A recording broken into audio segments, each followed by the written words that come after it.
Did you just say the £50,000 goodie bag's got pepper spray in it? I don't know what it's got in there altogether for £50,000. Keep the fans away. Goodness me, I think Kate Blanchett was trying to think of cookies crumbling, wasn't she? Yeah, Whichever way the was. cookie crumbles.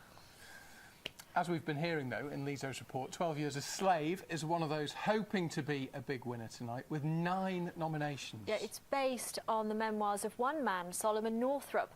But for years, the story was thought to be a work of fiction. Ranjini Vaidyanathan has been finding out about the woman who dedicated her life to proving it was, in fact, true.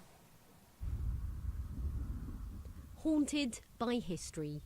The fields of Louisiana, America's deep south. Here, thousands of slaves served, struggled and suffered.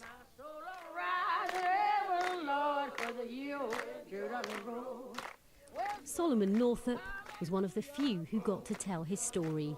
His book's now the Oscar-nominated film, 12 Years a Slave, starring Chiwetel Ejiofor. Born a free man in the north, he was kidnapped and taken south to central Louisiana. He spent several years working as a slave on this plantation. It's now a working farm. The slave quarters behind me are a reminder of what it once was.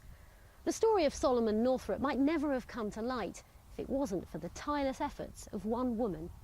Sue Aitken, a local academic, found one of the last surviving copies of Solomon's book, which had been out of print for almost a century. Lamar White is Sue Aitken's great-nephew. She bought it at a bookstore, a local campus bookstore, and was told that it was all a pack of lies. And there's a great quote from her. She spent the next 70 years of her life chasing down the story and proving that guy wrong. This is the McCoy house. It was featured in the book and in the movie. It's where Solomon Northrop played the fiddle. Lamar tells me his great-aunt struggled to get the book republished because so many people in the area didn't want to face up to the past. It forces a lot of people to face an uncomfortable truth about their neighbors. And these were people that lived and grew up around her. These are family names that she knew. And, you know, there's a lot of brutality in that book. And in the film, Solomon Northrop suffered the most at the hands of his master, Edwin Epps, played by Michael Fassbender. This is the Epps house today. When Sue Aitken worked to get it restored, she was told people in the area didn't want to be reminded of their connections to slavery. It was very painful, you know, and it's difficult to build a community when there's that giant, gaping, psychic wound that slavery inflicted. Which is yet to heal.